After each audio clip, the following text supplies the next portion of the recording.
Alright, y'all, welcome back. We're gonna explain some things that we kind of missed out in the last video and kind of elaborate on some other things this video. So, here we go. Last time, friends, family, all kind of said we talked about a lot of stuff but missed stuff, and they were asking a lot of questions, so we're going to try to cover that. We're going to talk about our lids and why we use the lids. We're going to talk about our different trays that we have, different size trays. We're going to talk about our soil again. We're going to talk about our different vegetables, our cold and, or excuse me, warm and cold crops, why we use a certain kind of soil. We're going to go over different kinds of lights, and we're going to go over some grow mats, heat mats to help the grow. But first, from last week, one exact week, I want to show you what happened with all those seeds we planted last week. Okay, so 1 week ago, this is what we planted, and you watched us bring them in. But look what we got underneath our covers this week. Is that not amazing? Everything is reaching up. I moved these up so you can kind of see a little bit better. And I'm going to move these back down, and we're going to explain that a little bit more. But these are tomatoes, and they grow a little bit quicker. But over here, we've got tomatoes. We got our eggplant starting. But you've got little bitty peppers. Look at all the little peppers. They're all starting. And they're going to be here in the next week, the next day or two. They're all coming up. But we're going to leave this one on here because this helps with the germination germination. So we'll put these back on here. This one we're going to leave off now, and we're going to bring their lights back down. But we'll explain the difference on the different lights and where they need to be here in a minute. But this was just exciting to be able to come in, and a couple days later you see them. But this is 1 week and all this growth in less than, well, exactly 1 week. Yep. So we're excited. So, very exciting. All right, we can go back and explain how we got here. All right, so now what we're going to do is we're going to talk about how we got there from here. And we start everything in these little 1 inch, 1.5 inch little pockets.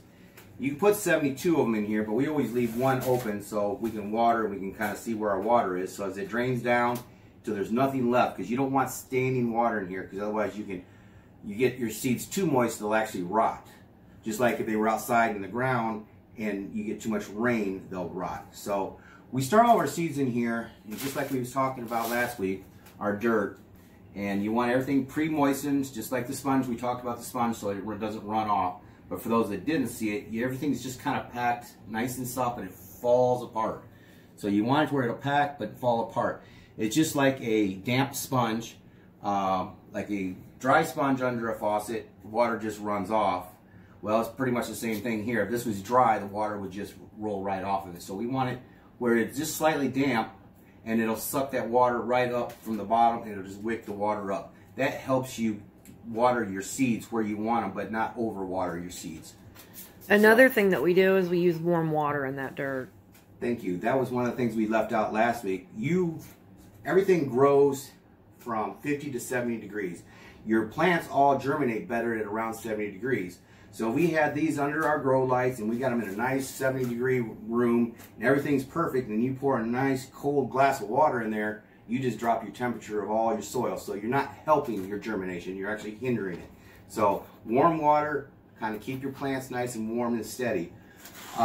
We start them in here, like I said, but you can start 2 plants in each one, 2 seeds in each one, and then you can either pick the best one out of that group and clip the other one and keep the good 6, or you can separate them when they get to a certain point, because once they get about 3 to 4 inches, you're going to start running out of room. There's no room for those roots in here, so you don't want them to get root bound and start circling around. That's not good and healthy for them. So then we'll bring out our 3 inch. So as these get up to about 3 to 4 inches, we'll move each individual plant, depending on how many we need for our garden and the space that we have or you have. You can plant 1 in each one. Now these 3x3s, they'll last to your whole foot and a half till they're ready to be transplanted to the garden. So usually we start with these, we transplant to these, and from these it goes in the garden. Because these will last longer, so if Mother Nature doesn't cooperate and you need to hold your plants indoors for another week, you've got the room. Your seeds, or your plants and your roots are going to be fine. So that's why we use those instead of these all the way to the end. Now this is very important. Some people I've heard say they don't use these, but I'm guarantee you Jiffy has spent a lot of money researching why you use these, and I know from our experience is why we use them. As you can see in there, you get that nice condensation, and it kind of makes a humidity dome in here. and it keeps that moisture locked in and helps the germination. Now once everything in this thing is germinated, everything's an inch to 2 inches tall, you can let it touch the top, or just kind of once you get 1 inch, 2 inches, then you take this off. Now you can let the plants do their own thing. They're This is basically just for germination, and that's all you're using it for. And then you kind of remove it, and then let the plants do their own thing. Okay, let's go into lighting a little bit. Kelvin and lumens. This is just a shop light. Get it out of there. This is just a shop light. You want your Kelvins between 45 and 65, and your lumens anywhere 3,000 and above. Last year we were at 4,032 at the beginning of the year, and then toward the halfway through our cycle, we found these. We bought a bunch of them. These are 5,000 lumen. So if you go into the store, go to your Walmart. We found these at Walmart, and your lumens is marked right here at 5,000. And then this one is 5,000 on your Kelvins, 5,000 K. Okay, so your color temperature. And let's show what brand this is that we use. It's just a simple, I mean, each one is a full cord. I think they're like 25 bucks. They're not that bad. But you want to be between, Kelvins, you want to be between 45 and 65. 65 would be like direct sunlight. This is 5,000. This is color as high as we could find without going to professional lights. You maybe want to go to professional lights if you're raising from seedling all the way to a finished product. But all we're doing is starting our seeds to get them to germinate. So we're not worrying about our red lights and our green or blue spectrums, which help with the different parts of the blossoming and the fruiting and stuff. We're worried about just getting a good germination and get our plants started, and then we're going to take them outside and let Mother Nature provide the full spectrum. We're not worrying about those $300 or $400 lights.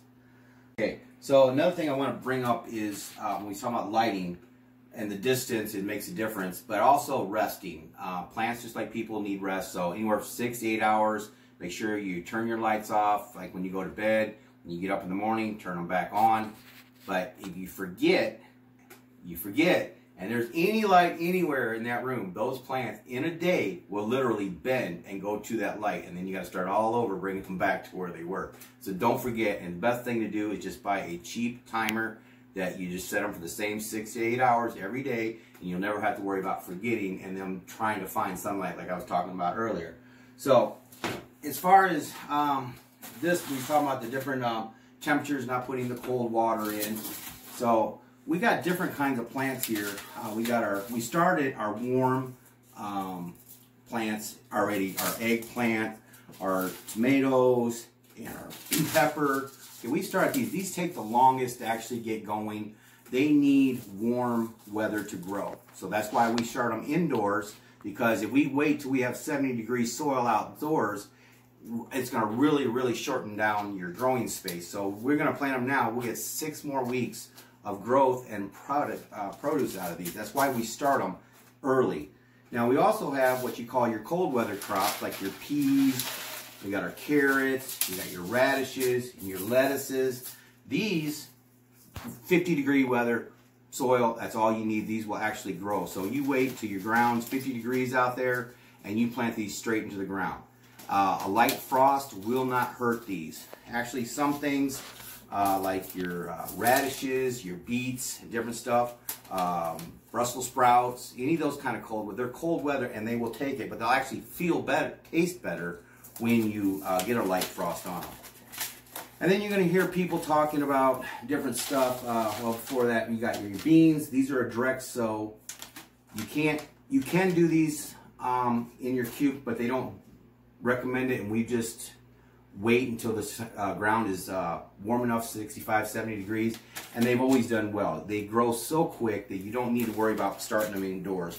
Squash. Even our peas, we do direct sow. These are all direct sow at 50 degrees. And as soon as the soil is above 50 degrees, these are direct sow in the garden. We never transplant these. Your squash, now we're going to give these about another 3 or 4 weeks, and because they grow quick. They're very quick growers. So you don't need to start these very early, but the weather has to be good. Any kind of frost at all, it will kill these off. So, but they're so much quicker growing than your tomatoes and your peppers, you kind of wait.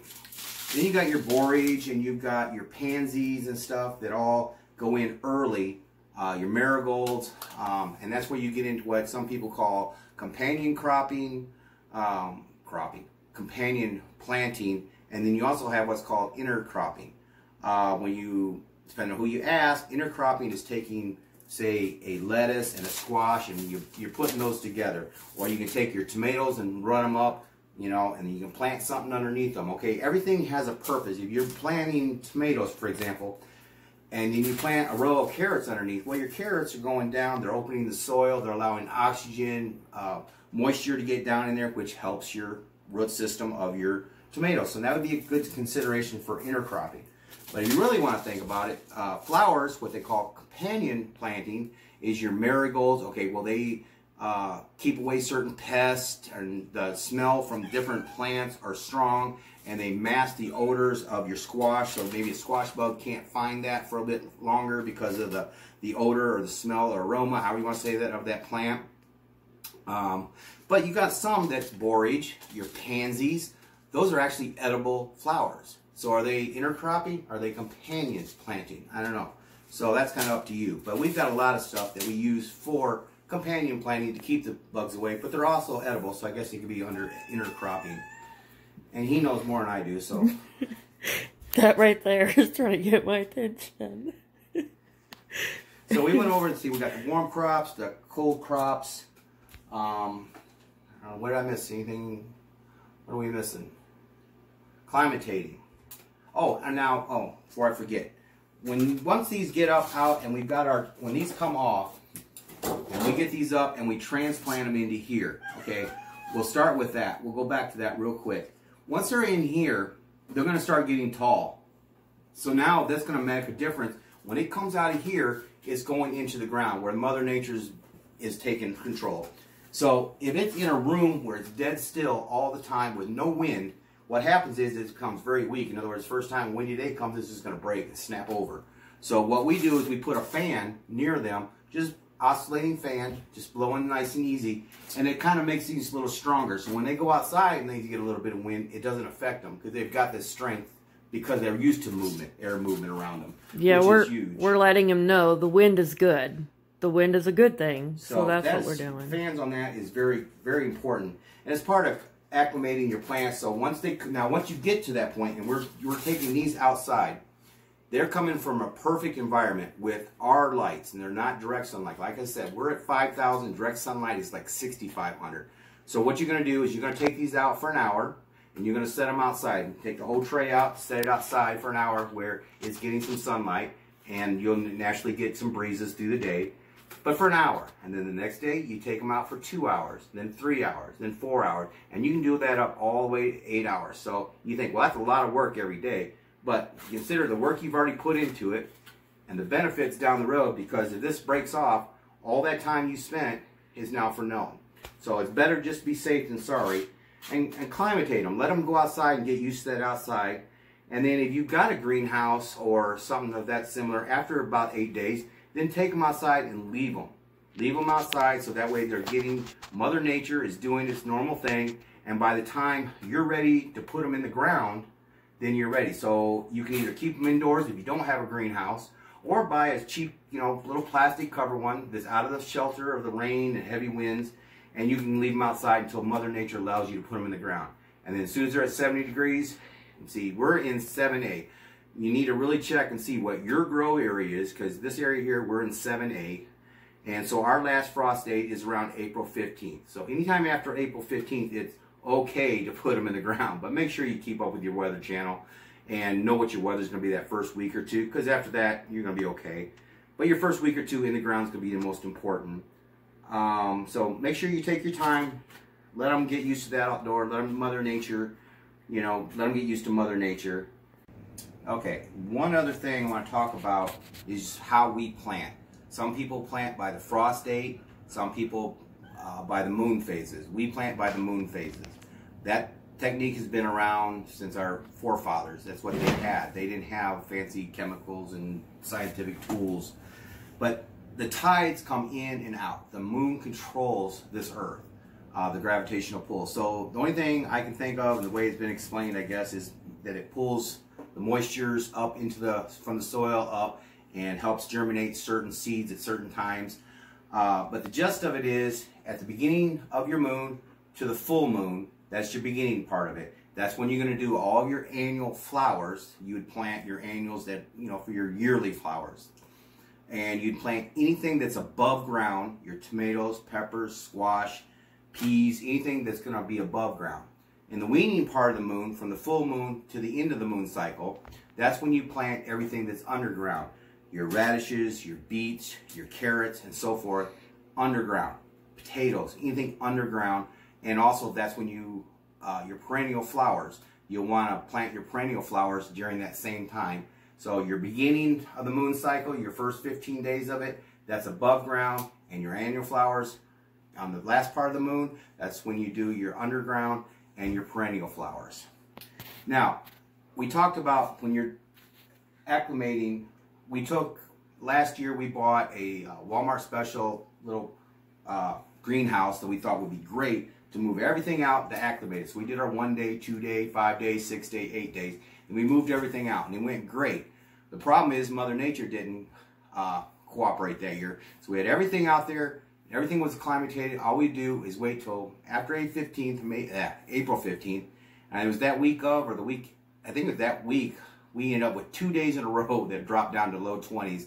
And that little, if we'd put a space heater in there, it might have saved them. But unfortunately, we lost all of our peppers. We lost all of our tomato plants. Everything froze on those 2 days. The first day we went out there, oh, they did fine. The second day, it was 2-day frost in a row. Didn't make it the second day. So we had to start from scratch. That's when we learned the beauty of these. These are heating mats. And basically all it is a little mat that you put underneath here, and that's going to keep you at around 70 to 85 degrees, and that's going to guarantee your germination quicker or the same. But in other words, we did really well in there. We did 5 to 7, that's 7 days. This will do about 7 days too, but if your room's a little cooler or whatever, this takes the guesswork out. You know your temperatures of your soil is going to be, and they are good. Now if you're planting outdoors, maybe in a greenhouse, you have a greenhouse or access to one or an outdoor area that's getting sunlight, you can put everything outside when it's 50, 60 degrees if you have this underneath it, if you want to go that way. So this is another way to make sure your seeds are germinating at 70 degrees if you don't have a space inside your house. But I guess to wrap it up, the main thing is your temperatures, your sunlight. Make sure a windowsill is not going to be sufficient, so make sure you're getting proper light. Nutrition, everything's going to come right here out of your starting soil. That's why it's starting soil. Everything it needs is in here. When it goes to the garden, that's when you're going to get the other nutrients. It's going to be your flowering and your fruiting. So all you're worrying about is getting a good, healthy, stocky plant. Something that's going to hold up. And that's pretty much the gist of this videos today. It just kind of explains start to finish. And you can follow along with us. You've seen their first week. We're going to plant a few things. I think next week is the next moon cycle. That we'll be starting some more plants next week. There's nothing by the moon cycle for this weekend, so unfortunately we got to sit on our hands. Do you have anything else, babe? Nope. I think that would be it. And then next week we're going to plant a few more things, and we'll read our comments and see what anybody else wants answered, and we'll go from there. All right, so we'll see you guys later. You guys have a wonderful night, and we'll see you next time. Smile for us. Bye.